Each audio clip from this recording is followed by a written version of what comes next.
Have you ever heard the saying, all show on the outside, no go on the inside? You're leafing through a travel brochure. It's currently the time when people book their trip. And it looks fantastic.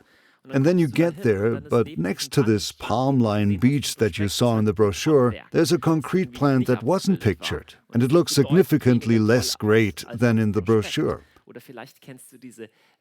Or maybe you know those famous Western towns. There's a saloon and a barn in the front, and then you go behind it and see it's only wood or cardboard.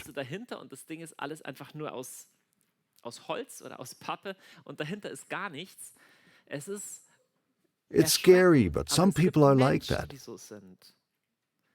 And that can cause great pain. And maybe you met someone like that. They looked wonderful and great, smart, handsome, sophisticated and sexy and so on. Then you get to know the person better and realize there's very little behind it. The wonderful fact is, it also works the other way around. I want to tell you a story. It's just a side note that you can quickly read over, but it's a story about a king who wasn't like that. And that's a story from the Old Testament about King Solomon. And King Solomon was considered to be incredibly wise and rich and educated. And he was so great that a queen from a faraway land came to visit. And the Queen of Sheba was totally impressed with the way he had furnished his house and the food she was served. And when she heard the wisdom coming from his mouth, the reaction was written down in the Bible passage. She says, I have heard a lot about you. I didn't want to believe it until I came to visit myself and saw it with my own two eyes. And truly, not even half of it has been reported to me. Your merits surpass all that I've heard about. She says, you already have an impressive outside on the one hand. Everyone has an outside. But what's on your inside is even more impressive. Let me symbolize that with a circle. So, you can imagine that everyone has an inside and an outside. And the outside is what people have already heard of, like in the example of Solomon. The appearance, the status. But then there's the inside. And often the outside is more important. It is seen more and looks better than the inside. It's kind of nice that it was the other way around with Solomon. I don't know about you, but I would love to be a person where the inside is also more important than the outside. If you want, you can read the entire history of the Bible from the Old Testament to the New, just in terms of the distinction between the inside and outside. And now a very simple question. What would you say is more important in the Bible? The inside or the outside? Of course it's the inside. It starts at the very beginning, where a king is to be chosen, and God says to Samuel, don't look on his outside. That's not important. People see what is before their eyes, but God looks at the inside. And also, if you look at what Jesus preaches, he keeps saying, hey, you keep your bowls clean, you wash your hands and keep all the religious rules, but in your hearts it's very different. That means the inside is always more important, because what is on the inside always radiates. You can't actually do anything about it. What's inside, what's in your heart, will always have an effect on everything else. There is a very interesting saying in the Bible. It goes like this. It says, keep your heart with all vigilance, for from it flow the springs of life. The mindset is, there is an inside, and you absolutely have to guard that, because whatever happens there will flow out and have an impact on everything else. Now we can say, okay, wonderful. Who doesn't want to live like that? So who gets up in the morning and says, now I'm going to be a superficial person? Nobody does. And yet, the inside keeps slipping away. You know it? In the hustle and bustle of everyday life and looking back over the years, you feel like, whoa, something inside me, something good that used to be there before, I've lost. There's a parable that Jesus tells where he says, there is the situation where God plants something good inside a person, and it grows or it doesn't. And then he makes different examples. He says, with some people it's like when you plant a seed in a field, where many other things also grow. In that case, weeds or thorns. And those thorns grow, and they can choke the good that is in them. It's interesting. There are things that can choke the good that's inside of you, even the good that God has put inside you.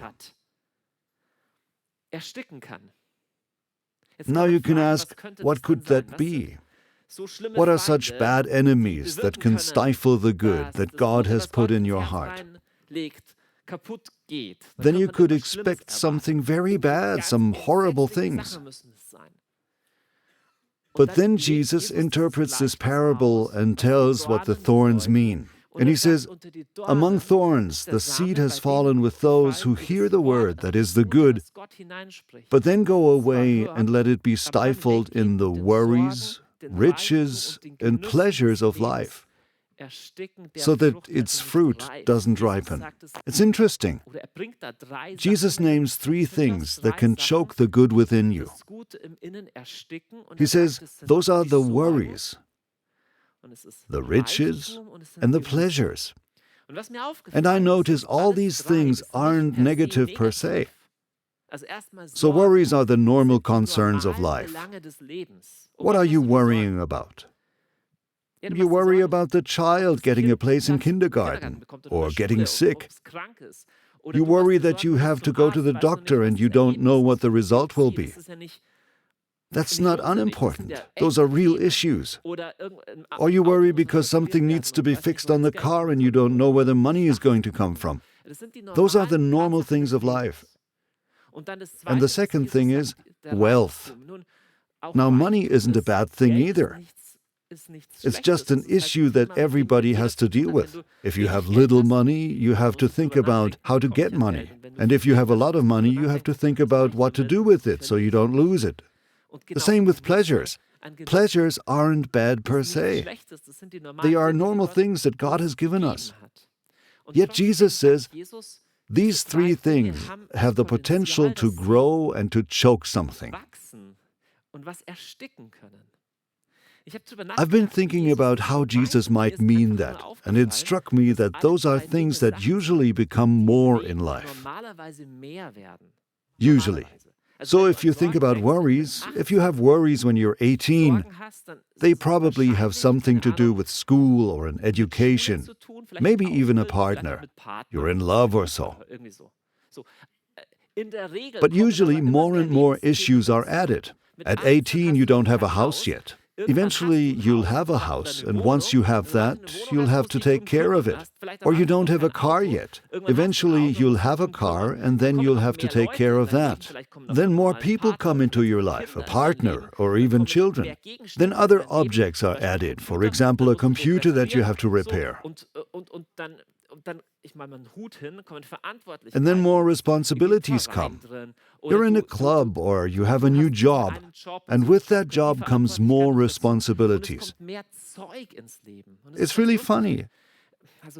Through all these things, more and more worries are also added. And then when we no longer have worries, we turn on the TV and then we have worries again.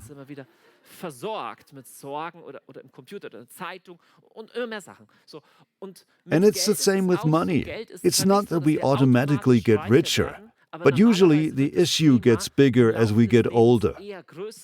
When you're 18, you don't have much money. You're sleeping on a sleeping mat and nothing matters. At some point, you're 25 and you have an apartment that you have to pay for. At some point you think about retirement. So the issue of money also tends to increase. The pleasures of life may not automatically increase, but at least we tend to get a little more comfortable in that regard. You don't treat yourself to anything else. The scary thing about those is, they're not bad per se. None of this is bad, but they are growing, they increase.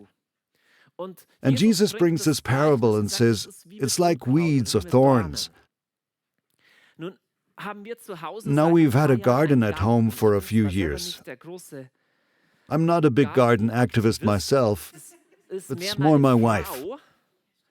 She works in the garden, but then I analyze it and give lectures about it.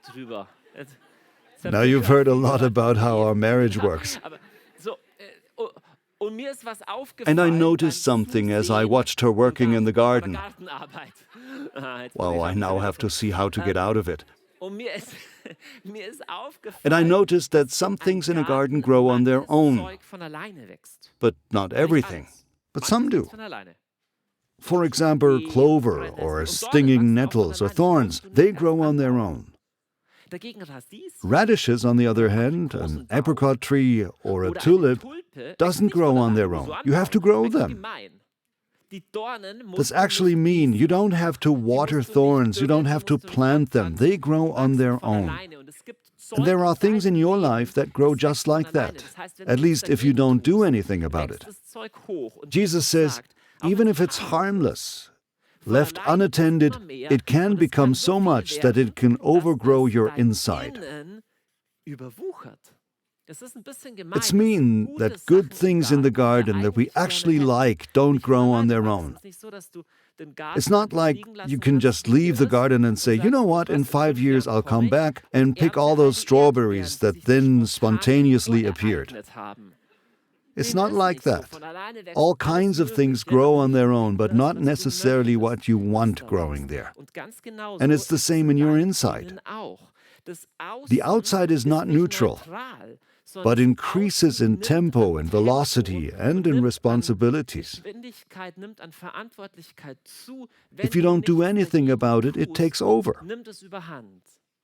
And I've noticed that the issues that Jesus names, that is, the worries of the world, the deceitful riches, and the pleasures, have to do something with some issues that keep coming up. The first is, all of those issues have to do with velocity. Simply by increasing the speed of life, by adding more responsibility, we also get more of all these things. The second thing I've noticed is the different responsibilities. Job and family and friends, they almost always have to do with expectations. By having things, by having a house, your neighbors have expectations, or you have expectations yourself. The expectations of others are also things that tend to increase on their own. What also tends to increase is simply input. By that I mean mental input. Our society is moving in a direction where the amount of information we take in is increasing. We take in more and more information. Finally, all that stuff, especially pleasures, have a numbing effect.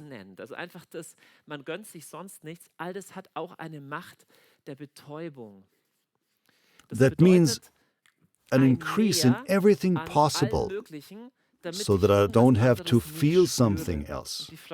The question is, what is the something else that I don't want to feel? Yeah, I don't know. On the one hand, we have this longing for the inside. But let's be honest, often we can't stand it right there and say, let's get out of here. Because what is on the inside? There's nothing there. It's interesting. So you've seen now, and I hope you are convinced, that you don't want to live like that. But it's not that easy because If I were to ask you, what is on the inside? What if you don't have any distractions? What if you don't have so much to do and no accountability? Then you might encounter a fear that says, yeah, I don't know, then I'll fall into a hole, then I'm nothing. It's interesting. Friedrich Nietzsche, he's not a great church father, but rather an atheistic philosopher. He once said, I understand your charity. You just can't stand yourselves. It's not quite a therapeutic term, but he said, because you cannot stand yourself, you cling to your neighbor just to help someone. It doesn't really have to do with charity. You know what's a staggering fact? All this stuff here, expectations of others, pace, input, numbing, it's all there in the pious and religious world as well. You can just as well lose yourself in a religious busyness, in being good, in helping thousands of peoples, in 1,000 responsibilities. And it looks quite holy at first glance. But sometimes we can wonder if Nietzsche isn't right in some places. That it's not that holy at all, because maybe you just can't stand being alone, and that's why you need something. It's interesting. I recently visited a therapeutic facility, and there, depending on how they were feeling, people could put a sign on themselves like, don't talk to me, I'm not feeling well. For example, if you didn't want to talk. And there was also a sign that said, I am fasting help. I am fasting help. And I'm shaken inside because there are people who never help and don't care about anything. But obviously there are also people for whom it's a great danger because they constantly feel responsible and they constantly have to help. But for their own protection, they should actually say, today I'm fasting help. And I learn to be with myself. How do we get there? And what's the secret behind it? It's not that easy, because what prevents us to look at that are often deep fears. If you were to ask yourself, what actually drives me to such high speed, to so many responsibilities and stuff in my life, you would probably be faced with some really profound things. Who am I trying to please? Who am I trying to impress? What am I running away from? What do I need to numb out? These are very deep issues, and at the same time they are questions that take you directly to the depths of your heart. Jesus says that God wants to plant a good word within you. He wants something to grow there. It's not that the distractions and things of the world are so evil. Not at all. But you have to know, if you give them free rein, you lose something very, very mysterious and wonderful that wants to happen in your inner being, and that can only happen there. No one else can do that for you, and it cannot happen on the outside. It's something that happens deep within. I think it's so wonderful that God is really interested in your inner being. He's really about that. I'd like to tell you a short story about the father of Solomon. There is a lot about him in the Bible. The father of Solomon is who? David. And David is a very exciting figure, because on the one hand, he's characterized very positively, a friend of God. But then he also screws up a lot. And there is one psalm that David wrote after he really screwed up. David is someone who always did everything wholeheartedly. When he followed God, he did it wholeheartedly. When he sinned too.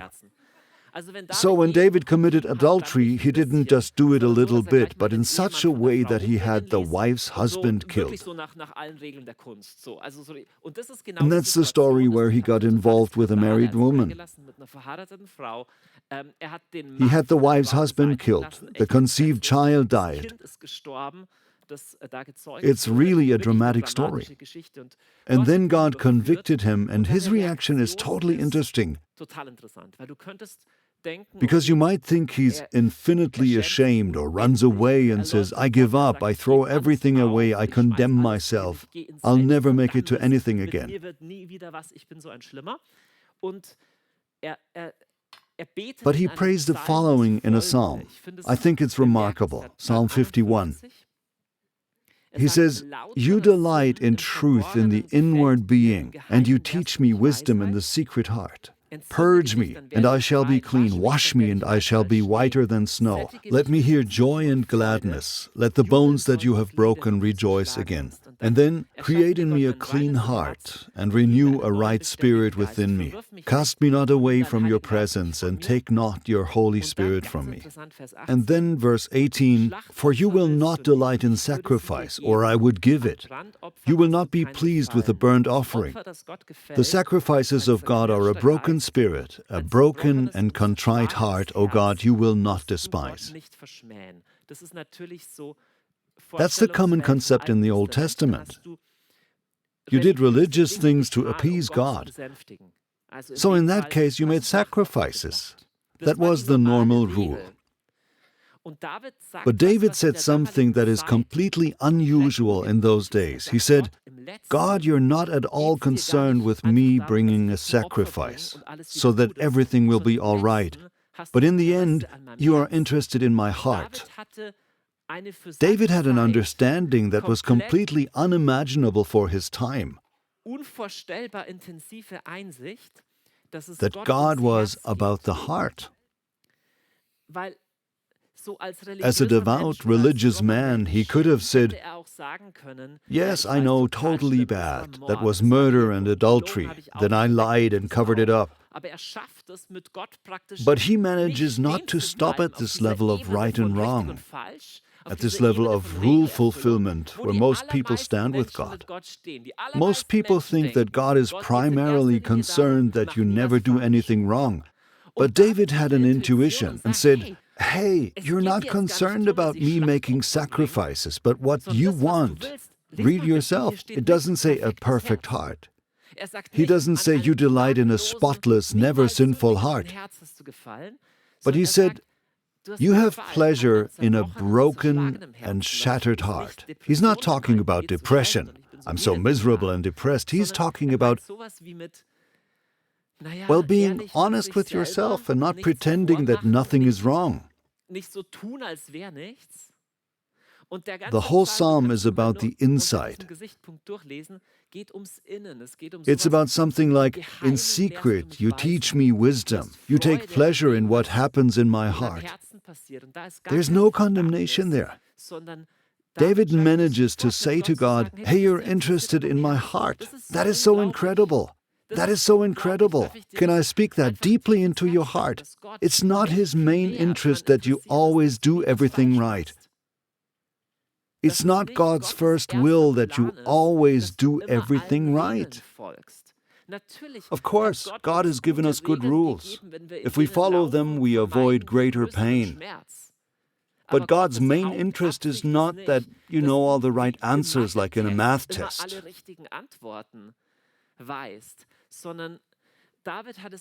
David understood that God was actually concerned about his heart.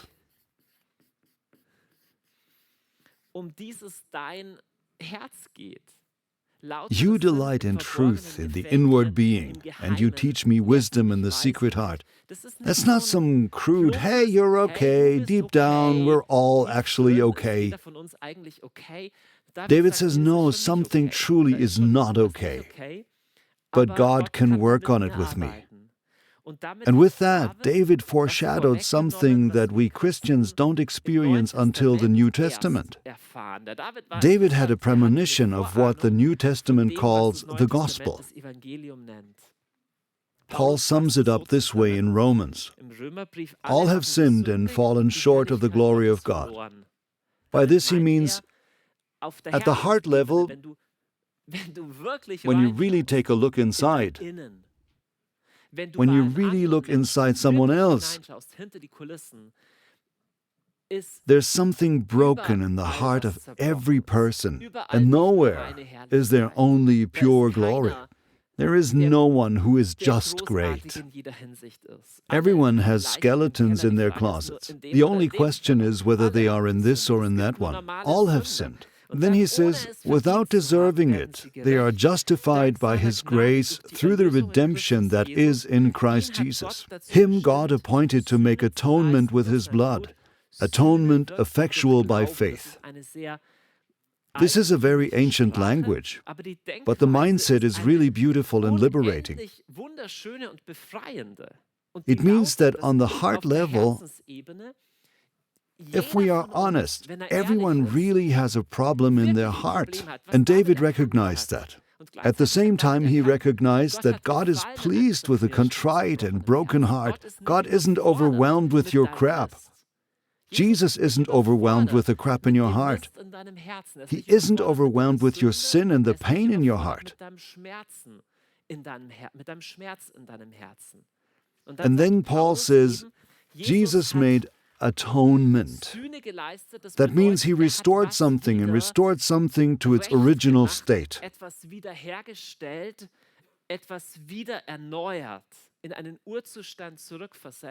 That is the redemption that happened on the cross. And Paul says this is made effective by faith.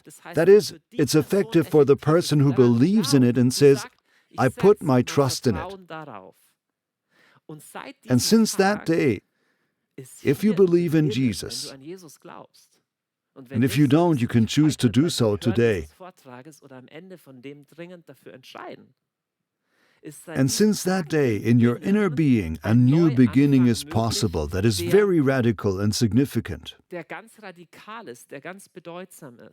Paul says, there is a new beginning. All have sinned, but something new has happened here because Jesus has atoned. And Hebrews puts it very beautifully. I don't know if you're familiar with the idea of the Sabbath. The Jews and Christians don't work on the seventh day because God also rested from all His works on the seventh day. And this mindset, Hebrews refers to us. It says, for whoever has entered God's rest has also rested from his works, as God did from His. Let's break that down briefly. The author says, just as the people of Israel left slavery and came to a land where they found rest, in the same way, if you belong to Jesus, you can come to a place of rest where you can rest from your works. This is very deep because this place inside you is not something you do. It's not that you have to do a handstand or recite a poem to get there. It's how you are deeply inside.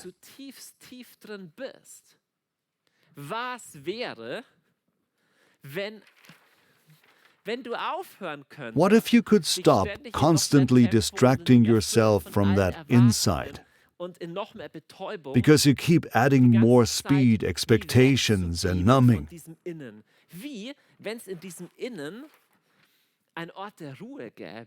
What if there was a place of rest inside you, where God says to you, you may just be? That's the wonderful thing about that rest, that it's not based on doing things. Hebrews says, they have come to the end of their works. And that's what I want to give you. There is a deep level within you where God says to you, you may just be. You are accepted. This is not based on what you do and what you do right,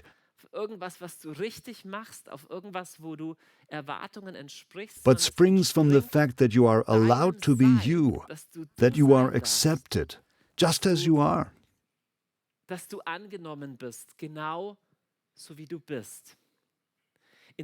In a completely different context, that's about jewelry and hairstyle, The author of Peter's letters writes, "Hey, you don't have to put so much emphasis on your appearance, although you may if you still want to. But he says there's something different. He says, let not your adornment be the outward, but the hidden man of the heart in the imperishable adornment of a gentle and quiet spirit." The author says, there is an inner man that is beautiful. Do you know that? What Jesus did doesn't just lead to, I don't know, going to heaven instead of hell. That's great too. Or having rules to live by from now on. But the New Testament teaches that Jesus' blood washes us clean. That means it does something in us. The author says, there's a beautiful, lovely, and well-pleasing place within you, where you may just be. Have you noticed there are no ads on this channel? This is the only one. There's one reason for that. This channel is funded by donations only. If you want to help us to continue with this work, you find everything about supporting us below in the description. Now enjoy the rest of the video.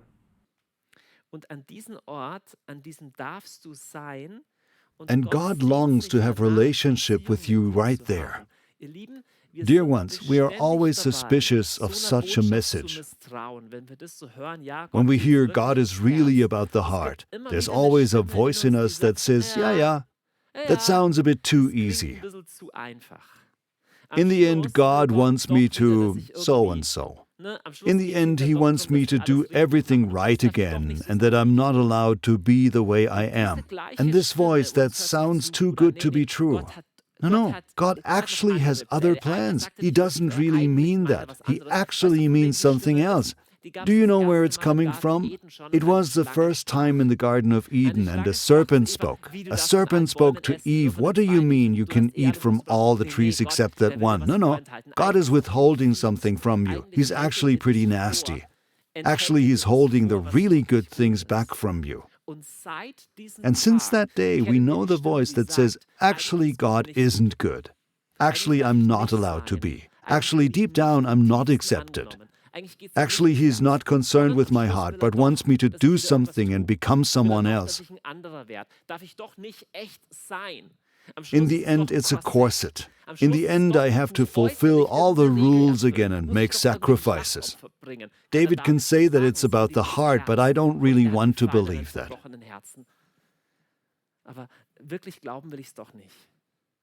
Dear ones, across the Bible and across everything that Jesus says, this call resounds, I long for connectedness. I want to say it so clearly. God is not mainly after perfection.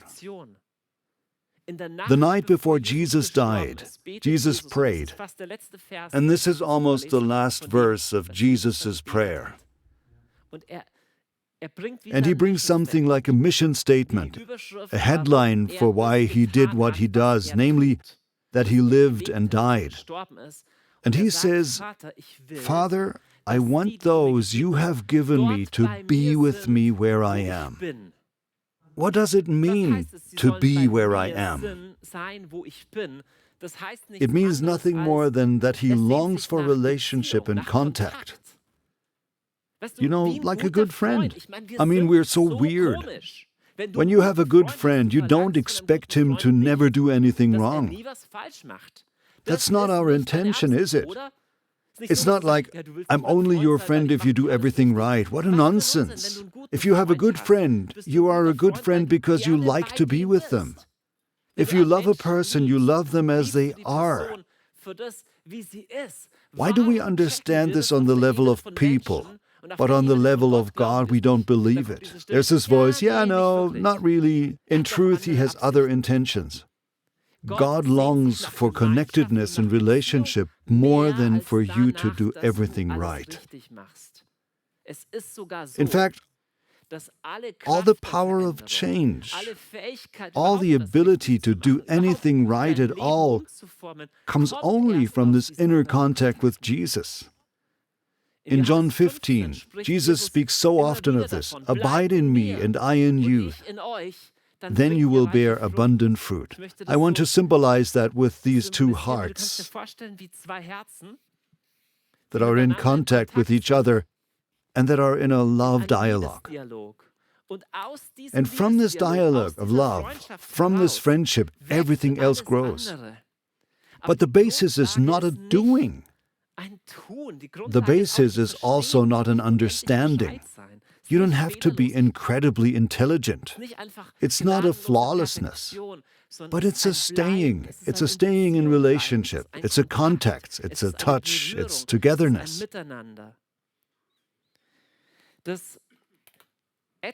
But the sobering thing is that this loving togetherness, this friendship, this sacred insight also needs protection. On its own, it can slip away from you. Not in the sense of God saying at some point, "Now, chance over, too late." The way is always open. It's just sometimes a little overgrown. And that's why, if you haven't prayed or been in touch with God for years, that path inward may be a little rocky. And you think it's tedious and not as beautiful as it's been described here, but simply exhausting, because my head is buzzing all the time. This is because this path hasn't been taken for a long time. And these paths inwards haven't been paved. Nevertheless, there's this holy insight, and it's not close to you. But it's very, very important that you learn to set boundaries. I didn't paint this inner space with such a stony gray by accident. This inner space needs a boundary, because otherwise it will be overgrown. And it's your job to take care of that boundary. It's like when God created Adam and Eve and gave them the task of cultivating and preserving the garden. It wasn't about working, sweating, and serving. But he said, that is your responsibility to take good care of that. On its own, there is a great danger that it will be overgrown. Dear ones, this is not only true of the spiritual life. It applies to all areas of your life. To your visions, to your dreams, to your talents, to your creativity, to your most important relationships, to how you treat yourself, to everything.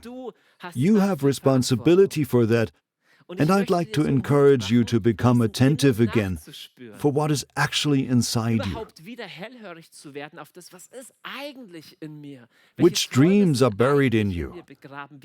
How do you really function? You can ask yourself a few questions. For example, what would you do if you weren't afraid and money didn't matter? What would you do if you weren't afraid and money didn't matter? That's one of the questions that can bring you back to this, that's actually me. Next question. What would you be proud of if you looked back on it on your deathbed? When you are dying and you think, but this is what I did in my life, this is what I'm proud of or grateful for. That's a question that can bring you back to that, this is what I'm actually made for. Or the question, in which moments of my life do I feel deeply alive? What makes you feel deeply alive? I'm not just talking about pious things. You're not just a pious person. You are made of body, mind, and spirit. You have relationships, hobbies, your whole life. What makes you feel deeply alive as yourself? If it's real, you usually feel it in your body. Your body is often a good indicator. Sometimes your body can tell you, wow, I need to do this once in a while to feel myself again, to feel alive again. This is what you were made for. What makes you feel deeply alive? And finally,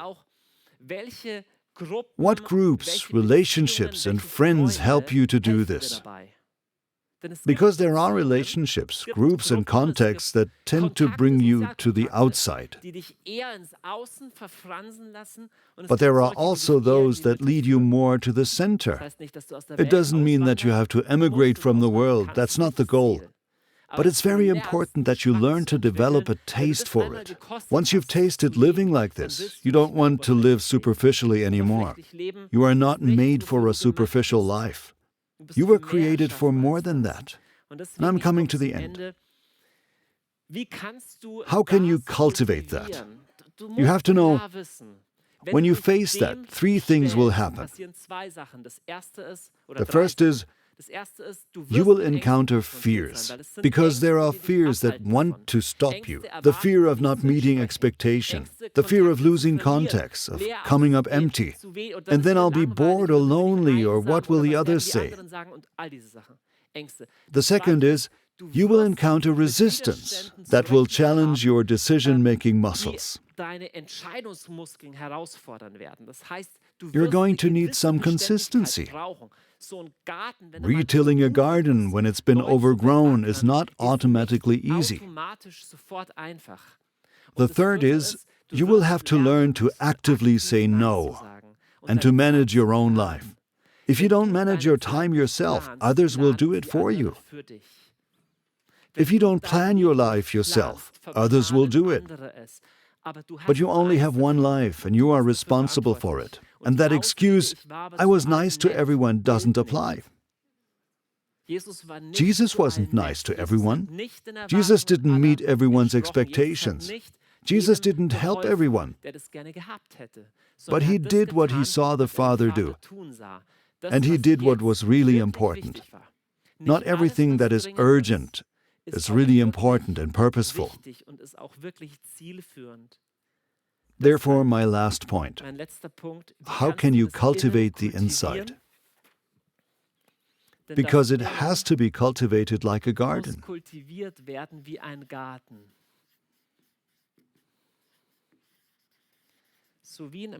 Just as a garden doesn't automatically grow what you want, so it is with your inside. And I'm just going to give you 5 little tips. They are not incredibly profound, probably even things you already know, but that doesn't mean you do them. Just like you don't become more athletic because you read a book about sports, or you don't lose weight because you understand the principle. It has something to do with life choices. So these 5 things lead you more inward, but cost you 3 things. Facing your fears, breaking out of habits, and learning to say no. The first one is simply silence. There is something wonderful and mysterious about silence. In silence, it's much more difficult to overhear God's voice than it is in busyness. Are there times of silence in your life? When you're a single mom with 14 kids, of course, it's extremely challenging. It's not about meeting a rule either. But are there times of silence where you don't distract yourself? You'll be terrified of that, but that's what can be your salvation. The second is the subject of spirituality. That means that you must do something for your soul and for your life of faith. Your life of faith is also like a garden and doesn't happen by itself. Quite a few people think something like, because I believe something in my head, everything happens by itself. No, almost nothing in life happens by itself. The only thing that does happen by itself is that you become old, fat, and sluggish. If you want something to happen in your heart, something to stay alive, something to grow and be cultivated, you will have to make a decision. For example, to give more space to your spiritual life. Look, there's a love dialogue between God and you in your inner heart. That is so incredible. But the question is, are you too busy for that? Or do you make time for it? Are you too rushed so that you miss the loving voice of your Father in your heart? Dear ones, this is a real danger. You can be so busy. They don't even have to be bad things. They can be good things, but you can be so busy that you miss God's voice in your heart. That gentle, quiet whisper where heart speaks to heart. And for what will it profit a man if he gains the whole world but loses the one essential? It's only poverty, only noise, and only distraction. You will need time for that. It doesn't happen by itself. By itself, life becomes shallow, superficial, and just fast, but not necessarily fruitful. Get in touch with yourself.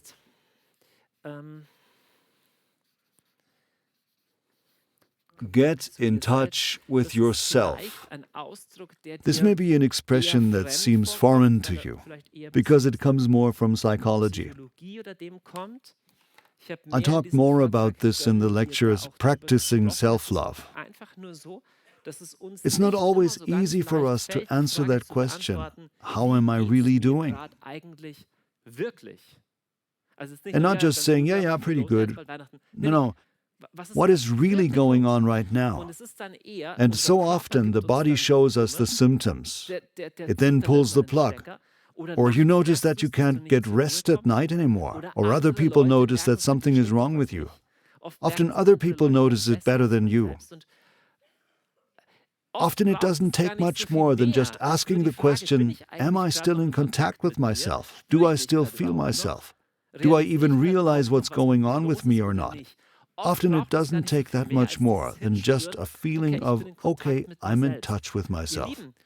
Dear ones, this heart dialogue with God is really happening on the inside.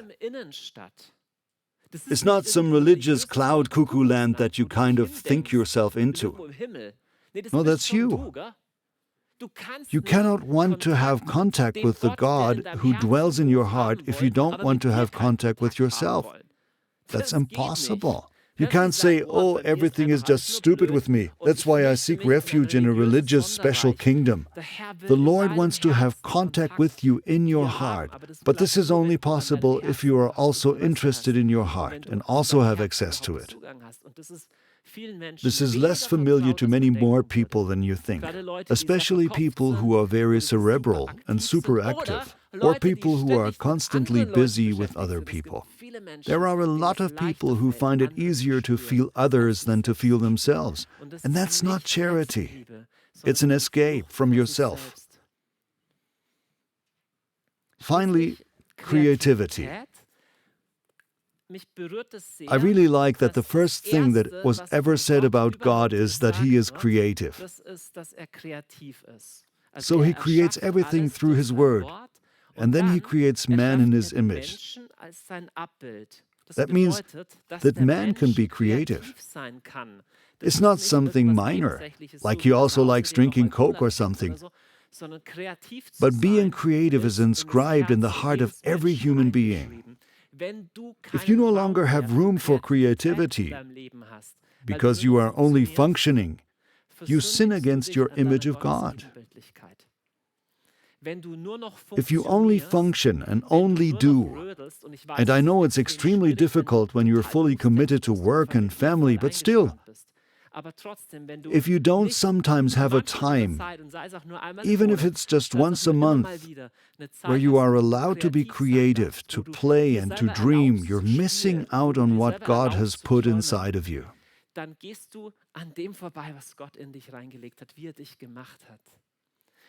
But the other way around, it's also true. When you take time for the inside, creativity flows again. You are creative. All children are creative.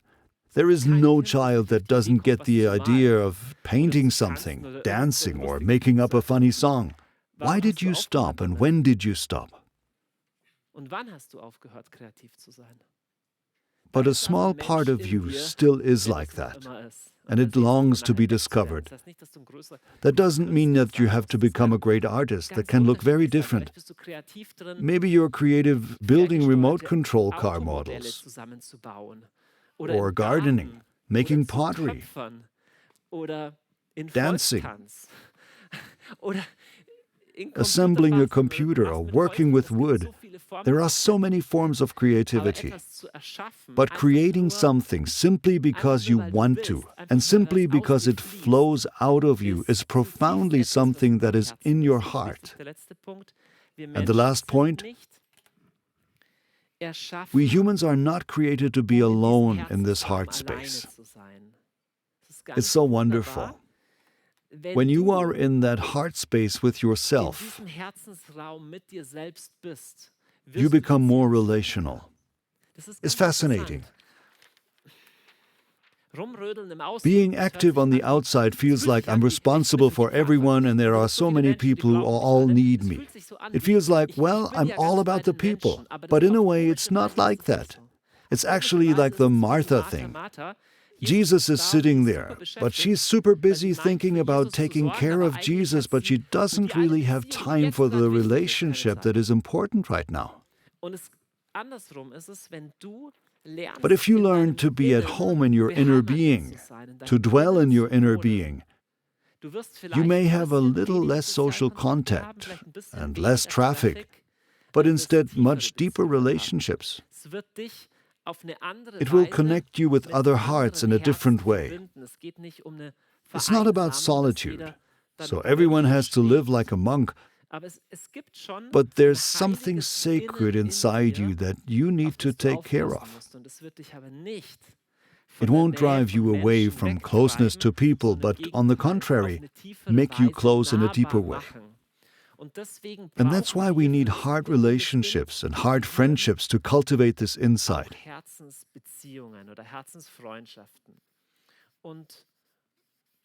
You don't need 25 of them. But I think you usually need more than one. And it's not automatically done by saying, but I live in a partnership. Then you are making it too easy for yourself. Really ask yourself, who are a few people with whom I live friendship without a purpose? Just from heart to heart, without expectations. It doesn't have to be a partnership. It can just be a place where you realize, I'm docking and I get to be who I am. That's something you need to build into your life and also preserve. It doesn't remain on its own. Likewise, friendships and relationships. By itself, everyday life overgrows everything. I love the fact that Jesus promises us a lifestyle that springs from staying within and flows from the inside out. We always think it happens the other way around. I have to do this first. Only when I have this and that, only when I have this status, or when people say this and that about me, then I'll finally have peace. But that day will never come. And Jesus says something so incredibly profound. If people really understood what Jesus is actually saying, everyone would want this lifestyle. In John 7, Jesus says, "Whoever believes in me, as the scripture has said, out of his heart will flow rivers of living water." Jesus doesn't just say, "I'll always give them to drink." That's nice too. I'll always give him to drink so he won't be thirsty anymore. That's nice too. He can always come to the gas station. No, it's much better. He says, inside of him will spring a fountain. That is, he himself will no longer be thirsty, but at the same time it's a spring that flows outward and from which others will also have something. This is your calling. It's not based on your actions. It's not based on your doing, and it's not something that happens only in your head. That's why it's so hard to explain, but when people are like that, you feel it. Because what's inside always radiates. And such a lifestyle is always attractive, and people will always ask, "What's your secret?" There's something different about you.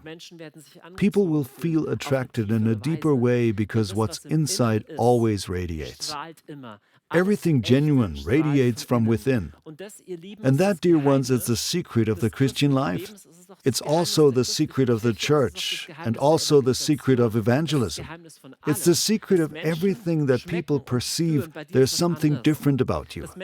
That people perceive you have a quality of life, a wholeness, a realness, and a depth of life that I long for.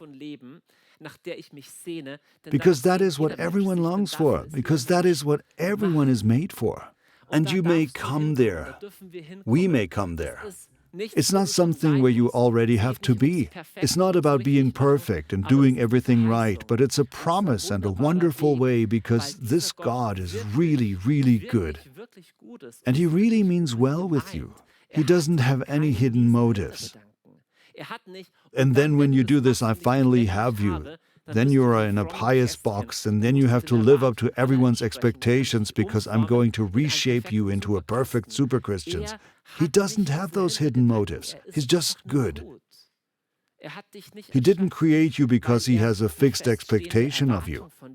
Otherwise, He would have created you without free will and without possibility of error. He would have created a robot, but He didn't. He created you with a human heart. And the heart of every human being is a mystery. The heart of every human being is much more complex than a skyscraper. It has an infinite number of chambers. He alone knows it. And He is really interested in your heart.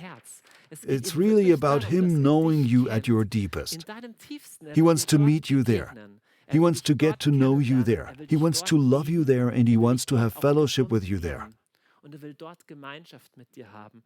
Then you say, "Okay, now I have fellowship, but so much is still not good." And then He just says, "Give me time. Just give me time and keep coming back.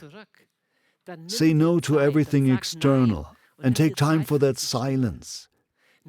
Take time for contact with me and with you, for creativity and relationships, for that which is more than just functioning."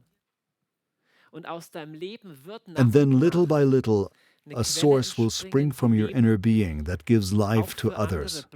The quality of such a life is completely different from being driven, which the world is full of, because it's superficial and only on the outside. You are called to live deeply, to live genuinely, to live fully, to live from the inside out.